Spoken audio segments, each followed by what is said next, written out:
Digital نقطہ کے ناظرین السلام علیکم۔ آج ہم جو ٹاپک پڑھیں گے اس کا نام ہے انڈس ویلی سویلائزیشن۔ یہ ٹاپک ویسے بھی بہت انٹرسٹنگ ہے، لیکن جو پی پی ایس سی اور ایف پی ایس سی کے پنجاب پبلک سروس کمیشن اور فیڈرل پبلک سروس کمیشن کے امتحانات وغیرہ اسٹوڈنٹس دے رہے ہیں، ون پیپر جی کی ایگزام ان کے لیے بہت ہی اہم ہے۔ یہ تقریباً تمام ہر ایگزامینر اس کو ٹچ کرتا ہے، ایک دو کوشچن لازمی اس میں سے پوچھتا ہے ہسٹری میں سے۔ اور ہسٹری جو انڈو پاک ہسٹری ہے اس سے پہلے کی ہسٹری بھی اور انڈو پاک ہسٹری بھی ہم انشاءاللہ اس چینل پہ کور کریں گے۔ آج ہم جو شروع کر رہے ہیں وہ ہے Indus valley civilisation.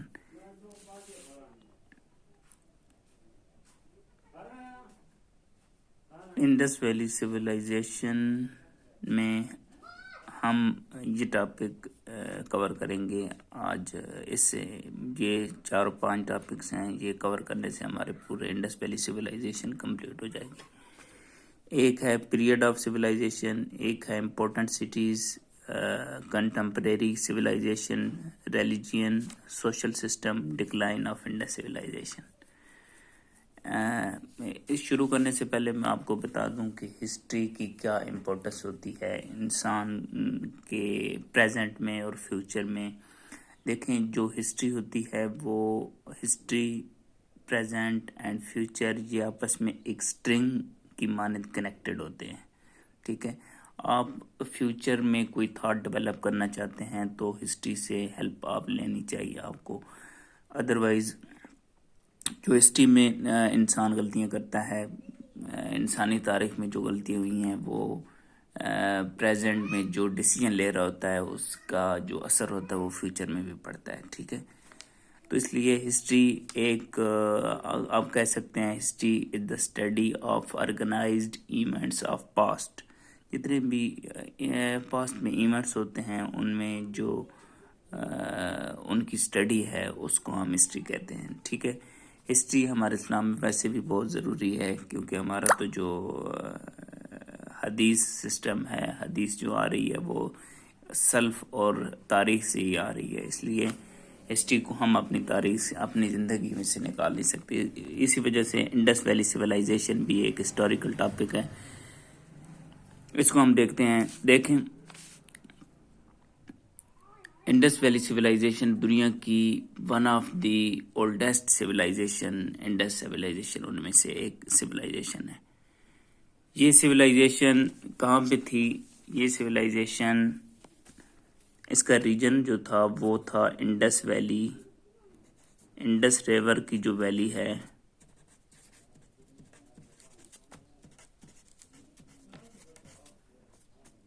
And it's linked rivers, ٹھیک ہے۔ جو انڈس ریور تھا اور اس کے جو 5 دریا ہیں لنکڈ، کون کون سے؟ ایک جہلم ہے، ایک چناب ہے، ایک ستلج ہے، ایک بیاس ہے، ایک راوی ہے۔ یہ 5 دریا اور انڈس ریور، ان کے ساتھ ساتھ جو شہر، جو سٹیز، جو گاؤں آباد تھے آج سے ہزاروں سال پہلے، اس ہی کو ہم انڈس ویلی سویلائزیشن کہتے ہیں، ٹھیک ہے۔ وہ ایک ٹائم پیریڈ ہے، اس میں جتنے بھی وہ لوگ اور جو شہر اور گاؤں آباد تھے وہ انڈس ویلی سویلائزیشن میں آتے ہیں، وہ انڈس کی تہذیب میں آتے ہیں، ٹھیک ہے۔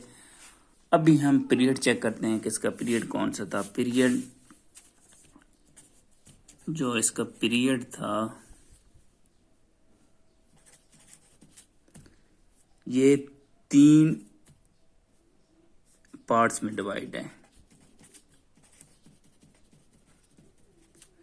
Number 1 primary, number 2 middle, number 3 last part, ٹھیک ہے۔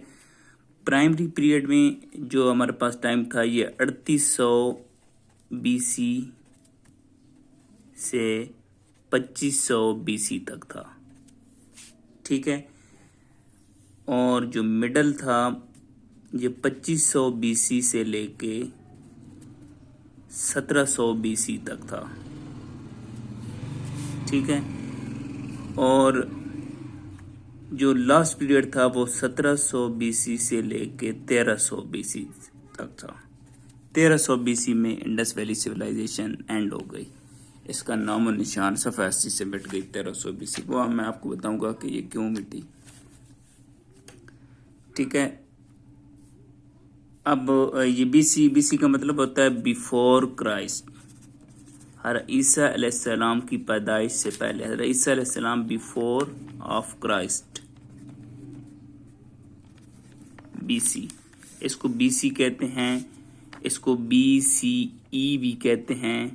بی سی ای کا مطلب ہوتا ہے بیفور کامن ایرا،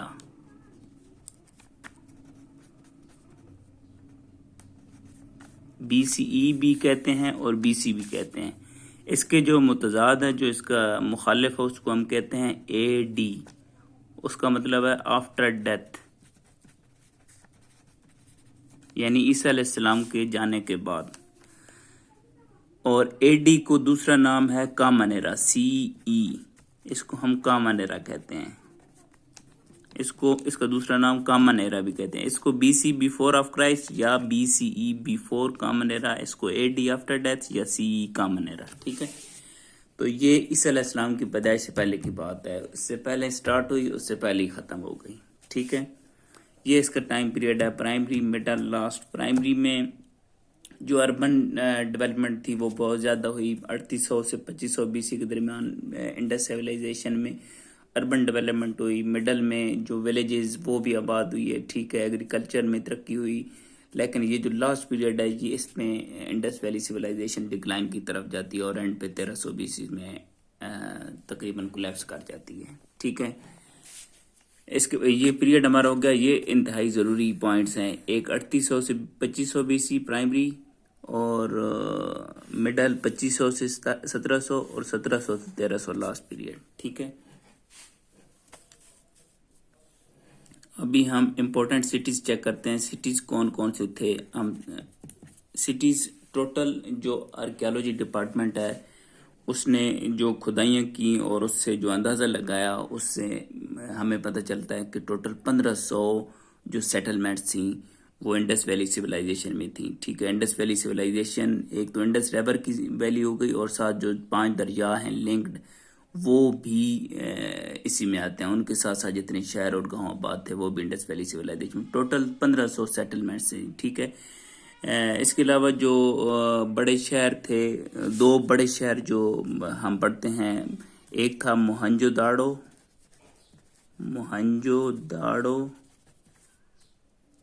اور ایک تھا ہڑپا۔ موہنجو داڑو لاڑکانہ میں ہے، سندھ لاڑکانہ،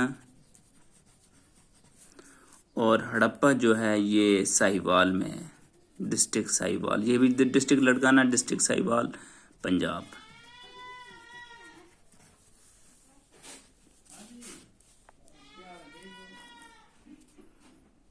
ٹھیک ہو گیا، یہ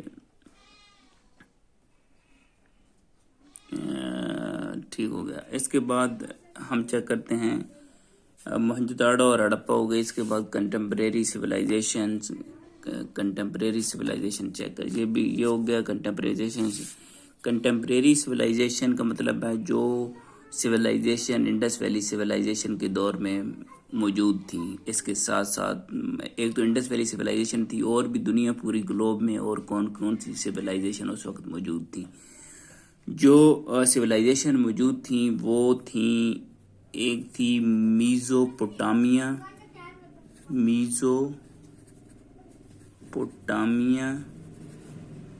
ایک تھی سومیریا، ایک تھی ایجپٹ۔ یہ 3 جو تھی کنٹمپریری سویلائزیشن تھی۔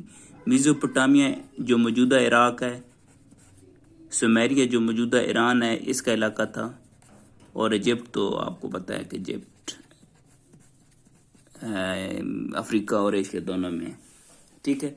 یہ مطلب اس وقت یہ 4 سویلائزیشن تھی، ایک انڈس ویلی سویلائزیشن، ایک میزوپوٹامیا سویلائزیشن، ایک سومیریا اور ایک ایجپٹ، اور چاروں اولڈسٹ سویلائزیشن صحیح ترقی یافتہ اپنے دور کی، چاروں کے چاروں ایشیا میں تھیں، ٹھیک ہے۔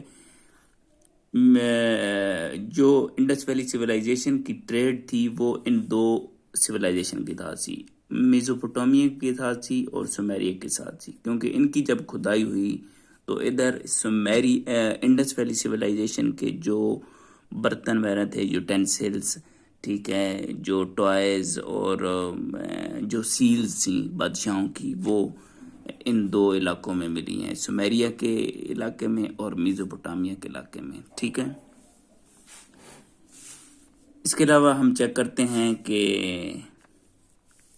یہ آپ کو کلیئر ہو گیا کہ 3 جو تھیں اس کی کنٹمپریری تھیں، 3 سویلائزیشن کنٹمپریری تھی، ٹھیک ہے۔ ابھی ایک ہم ٹرم یوز کرتے ہوتے ہیں، آرکیالوجسٹ کرتے ہیں، cradle of civilization, cradle of civilisations.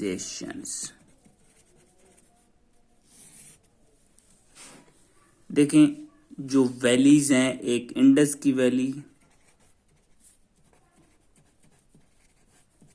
ایک نائل ریور نائل یا دریائے نیل، نائل ویلی، ایک دریائے فرات یا یوفریٹ نام بھی ہے اور دریائے فرات بھی کہتے ہیں، ہم لوگ دریائے فرات کہتے ہیں، ویسے انگلش میں یوفریٹ ریور، یوفریٹ ویلی۔ اس کے علاوہ ٹگرس، دریائے دجلہ، ٹگرس ویلی، دجلہ کی ویلی، ٹھیک ہے۔ 1 2 3 4 یہ جو 4 ویلیز ہیں، ان کو دنیا میں جو آرکیالوجسٹ ہیں اس کو کریڈل آف سویلائزیشن کہتے ہیں، ٹھیک ہے۔ یہاں پہ سویلائزیشن پنپتی رہیں، بڑھتی رہیں، تباہ بھی ہوتی رہیں، بنتی رہیں، ٹھیک ہے۔ یہ بہت ہی قدیم ویلیز ہیں، انہی میں سویلائزیشن بنی ہیں اور انہیں میں تباہ ہوئی ہیں۔ ابھی بھی جو سویلائزیشن جا رہی ہیں وہ بھی ان ویلیز میں ابھی بھی جا رہی ہیں، ٹھیک ہے۔ ابھی مطلب ان ویلیز میں زندگی کبھی بھی ختم نہیں ہوئی، کبھی کسی نہ کسی فارم میں زندگی جاری رہی، ٹھیک ہے۔ اس لیے ان 4 ویلیز کو کریڈل آف سویلائزیشن بھی کہتے ہیں، ٹھیک ہے۔ اس کے بعد ہم پڑھتے ہیں کہ انڈس ویلی سویلائزیشن کا جو ریلیجین تھا وہ کون سا تھا۔ ریلیجین جو آرکیالوجی ڈپارٹمنٹ نے کھدائی کی، اور اچھا میں آپ کو بتاؤں، یہ جو انڈس ویلی سویلائزیشن کی تھی یہ 1922 میں ڈسکور ہوئی، ڈسکوری آف سویلائزیشن، ٹھیک ہے، 1922 میں، ٹھیک ہے۔ اب بنیرو نام کا ایک برٹش انڈین میں ایک آرکیالوجسٹ تھا، اس نے ہیڈ کیا تھا اس مشن کو، جس نے یہ انڈس ویلی سویلائزیشن کی ڈسکوری کی تھی، ٹھیک ہے، 1922 میں، ٹھیک ہے۔ اچھا ریلیجین کا کوئی خاص پتہ نہیں چلا انڈس ویلی سویلائزیشن کا، ہاں یہ وثوق سے کہتے ہیں آرکیالوجسٹ کہ وہ اسٹیچوز کی ورشپ کرتے تھے، اسٹیچوز کی عبادت کرتے تھے۔ اس کے علاوہ جو یہ بیل ہوتا ہے، بیل کی یہ پوجا کرتے تھے، جانوروں کی پوجا کرتے تھے۔ اس کے علاوہ جو ٹریز، درخت ہیں، ان کو بھی وہ ایک مقدس چیز سمجھتے تھے۔ کوئی خاص ایسے یہ ضرور ہے کہ وہ بتوں کی پوجا کرتے تھے، ٹھیک ہے۔ مونوتھیسٹ نہیں تھے، پولیتھیسٹ تھے، ٹھیک ہے۔ مونوتھیسٹ وہ ہوتا ہے جو ایک پروردگار کی عبادت کرتا ہے، اور پولیتھیسٹ وہ ہوتا ہے جس کے خدا بہت سارے ہوتے ہیں، ٹھیک ہے۔ تو ان کی جو سیلز وغیرہ ڈسکور ہوئیں یہ ہڑپا اور موہنجو-داڑو میں، اس سے یہ پتہ چلتا ہے کہ یہ لوگ اس کی عبادت کرتے تھے بتوں کی، کیونکہ اس پہ جو تصاویر تھیں جانوروں کی تھیں، کچھ گاڈز اینڈ گاڈیسز کی تصویریں تھیں، ٹھیک ہے۔ اس سے یہ پتہ چلتا ہے کہ ریلیجین ان کا جو تھا یہ پولیتھیسٹ تھے اور بتوں وغیرہ کی پوجا کرتے تھے، ریلیجین بھی ہو گیا۔ اس کے علاوہ سوشل سسٹم ان کا جو تھا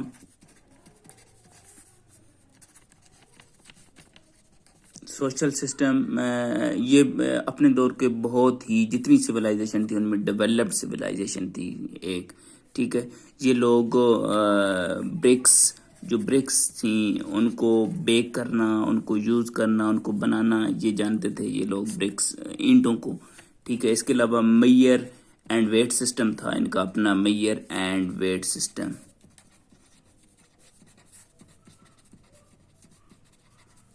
ٹھیک ہے. اس کے علاوہ ان لوگوں نے غلے کے لیے گوڈاؤنز بنائے ہوئے تھے، گوڈاؤنز فار گرین، ٹھیک ہے. ان کے گوڈاؤن سے اس کے علاوہ جو ٹاؤن پلاننگ تھی وہ مارولس تھی، ایکسیپشنل، اپنے دور کی بہت ہی خوبصورت ٹاؤن پلاننگ تھی. آج بھی اگر آپ کا اتفاق ہو موہنجو داڑو اور ہڑپا میں جانے کا تو آپ کو پتہ چلے کہ اینٹیں یوز ہوئی ہیں، گلیاں پکی ہیں. ان کے جو ٹاؤن تھا وہ ڈیوائیڈڈ تھا، ایک اپر پارٹ تھا اور ایک لوور پارٹ تھا. جو پور پیپل ہوتے تھے وہ لوور پارٹ میں رہتے تھے، اور جو رچ پیپل ہوتے تھے، انفلوئنشیل پیپل، وہ upper part of the city رہتے تھے، ٹھیک ہے. ان کے گھر بڑے ہوتے تھے. اس کے علاوہ جو تمام گھر تھے وہ ملٹی سٹوریج پہ تھے، سنگل سٹوری پہ نہیں تھے، ڈبل ٹرپل سٹوریج پہ تھے، ٹھیک ہے. سیڑھیوں کا کنسپٹ تھا ان میں، باہر گھر میں باتھ روم تھا، گلیاں پکی تھی. 9 میٹر کی ایک گلی ہوتی تھی، 9 میٹر، جس میں سے جو بل کارٹ تھا وہ ایزیلی جو ہوتا تھا وہ گزر جاتا تھا، ٹھیک ہے. 9 میٹر وڈتھ ہوتی تھی، ان کی چوڑائی ہوتی تھی گلی میں، ہر گلی کی. تو گلیاں آپس میں کنیکٹڈ ہوتی تھی، بندہ پورے شہر میں گھوم سکتا تھا. ایک بندہ اگر وہ ارادہ کرتا کہ میں شہر پورا دیکھنا ہے تو وہ شہر پورا گھوم سکتا تھا. یہ ان کی سوشل سسٹم. اس کے علاوہ جو اسکرپٹ ڈسکور ہوئی ہیں، جو الفابیٹس، اسکرپٹ 400 الفابیٹس پہ ان کا مشتمل تھا لینگویج سسٹم، 400 الفابیٹس پہ. 400 الفابیٹس، یہ چیز یاد رکھنی، 400 الفابیٹس پہ یاد تھا. کوئی آرکیالوجسٹ آج تک ان کا مطلب میننگز نہیں پڑھ سکا کہ ان کا کیا مطلب تھا. اس وجہ سے جو انڈس ویلی سویلائزیشن کے بہت سے راز ایسے ہیں جو آج تک انسان کو نہیں پتہ چلے، کیونکہ ان کی لینگویج ہی نہیں پڑھ سکتا، کیونکہ ان کے جو الفابیٹس ہیں وہ ایک عجیب اور سیکرٹ قسم کے اور انٹرسٹنگ قسم کے تھے کہ آج تک کوئی بھی ان کو نہیں پڑھ سکا، 400 الفابیٹس کو، ٹھیک ہے.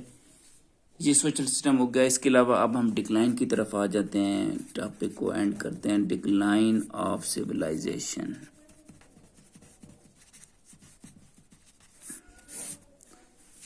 یہ آرکیالوجسٹ ڈپارٹمنٹ جو ہمیں بتاتا ہے کہ ڈکلائن مختلف وجوہات تھیں انڈس ویلی سویلائزیشن کی. ایک تو وجہ تھی نیچرل کلیمٹیز، نیچرل کلیمٹیز جو ناگہانی قدرتی آفات تھیں ان کی وجہ سے، ٹھیک ہے. زلزلے آئے، ٹھیک ہے، ان سے سیلاب آئے، ان سے قحط ہو گئے، ٹھیک ہے.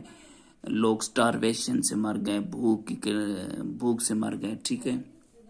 یہ تو نیچرل کلیمٹیز ہو گئیں، ٹھیک ہے. اس کے علاوہ جو نیچرل کلیمٹیز میں یہ بھی تھا کہ اوور کلٹیویشن جو تھی، لوگ جو فارمر تھے انہوں نے ایک زمین کو بار بار کلٹیویٹ کر کے اس کی جو فرٹیلیٹی تھی وہ ختم کر دی تھی، ٹھیک ہے. اس کی وجہ سے بھی بھوک جو پریویل کی اور غلے کی کمی ہو گئی. اس وجہ سے قحط کا ایک سامنا کیا ان لوگوں نے اس اوور کلٹیویشن کی وجہ سے. اور اس کے علاوہ جو سب سے بڑا واقعہ ہوا سب کنٹیننٹ کی ہسٹری میں وہ ارائیول آف آریائی لوگوں کی ارائیول تھی سب کانٹیننٹ میں. یہ آریائی کون تھے؟ یہ سینٹرل ایشیا کے باشندے تھے. سینٹرل ایشیا جو آج کل ازبکستان، قازقستان، تاجکستان وغیرہ ہے، ٹھیک ہے. یہ سینٹرل ایشیا کے لوگ تھے. یہ لوگ اپنے علاقوں سے ہجرت کر کے جب انڈیا میں آئے تو انہوں نے یہاں پہ تباہی مچا دی، ٹھیک ہے. چونکہ آریائی لوگ کب آئے انڈیا میں، سب کنٹیننٹ میں؟ انڈس ویلی سویلائزیشن کے دور میں، ٹھیک ہے. یہ یاد رکھنا ہے، انڈس ویلی سویلائزیشن کے دور میں آئے اور 1500 BC میں انہوں نے سٹارٹ کی اپنی مائیگریشن سینٹرل ایشیا سے انڈیا میں، سب کانٹیننٹ میں یہ آئے. اور جب یہ آئے یہاں پہ انڈس ویلی سویلائزیشن، ان کو ڈراویڈینز لوگ کہتے، انڈس ویلی سویلائزیشن کو ہم لوگ ڈراویڈینز یا دراوڑ بھی کہتے ہیں، ٹھیک ہے. تو سینٹرل ایشیا آریائی لوگ آئے تو یہاں پہ دراوڑ یا انڈس ویلی سویلائزیشن کے لوگ آباد تھے، ٹھیک ہے. ادھر سے ان کے اپنے علاقے میں خود لڑتے جھگڑتے رہتے تھے، اور یا بھوک کی وجہ سے انہوں نے سینٹرل ایشیا کا علاقہ چھوڑا اور انڈیا میں آئے. چونکہ یہ لوگ طاقتور تھے، جنگجو تھے، انہوں نے مقامی لوگوں کو مار بھگایا، ان کو مار دیا اور ان کو غلام بنا لیا، اور خود ادھر رہنا شروع کر دیا، پکے گھروں میں رہنا شروع کر دیا. کیونکہ انڈین جو انڈس سویلائزیشن کے لوگ تھے، جو ڈراویڈینز تھے، یہ لوگ لڑائی بہت کم کرتے تھے، یہ پیسفل لوگ تھے، ان کے پاس فوجیں بڑی نہیں تھیں، ٹھیک ہے. اگرچہ پراپر ایڈمنسٹریشن ہوتی تھی سٹی کی، لیکن ہر سٹی کے پاس بڑی فوج نہیں ہوتی تھی. بس انہوں نے جنگلی جانوروں وغیرہ سے بچنے کے لیے کچھ تھوڑے بہت ویپنز رکھے ہوئے تھے، لیکن اتنی تعداد میں نہیں تھے جس طرح یہ آریائی لڑاکو تھے، اس طرح نہیں تھے. اس وجہ سے ان کا تقریباً اینڈ جو ہوا وہ آریائی لوگوں کی انویژن سے ہوا. ان لوگوں نے انویڈ کیا انڈس ویلی سویلائزیشن کے شہروں کو، اور آہستہ آہستہ نارتھ سے یہ آئے، افغانستان سے آئے، اور ساؤتھ کی طرف چلتے گئے اور پورے انڈس ویلی سویلائزیشن کو اینڈ کر دیا. تو یہ تقریباً 1300 BC میں Indus valley civilisation total collapse ہو گئی. ادھر ایک نئی قوم آباد ہو گئی اور ان کو آریائی کہتے ہیں، ٹھیک ہے. اس وجہ سے آریائی ایک بہت ہی بڑا ٹاپک ہے انڈس ویلی سویلائزیشن میں، ان کی ارائیول. بس ابھی ہمارا ٹاپک کمپلیٹ ہو گیا. نیکسٹ ہم انشاءاللہ آپ لوگ ہمیں بتائیں کہ کمنٹس میں کہ نیکسٹ اس سیشن کو ہم کنٹینیوز کریں. نیکسٹ انڈس ویلی سویلائزیشن کے بعد جو بھی ڈینسٹیز تھیں، الیگزینڈر کا جو انویژن تھی، الیگزینڈر کا اٹیک تھا آن انڈیا، ٹھیک ہے، اس میں کیا ہوا، اور انڈس ویلی سویلائزیشن کے اینڈ کے بعد کیا ہونا شروع ہوا انڈس ویلی سب کنٹیننٹ میں، ٹھیک ہے. وہ چیز آپ کو بتائیں گے. آپ لوگ ہمیں ضرور فیڈ بیک اپنا کمنٹس میں دیجیے گا. اوکے، اللہ حافظ.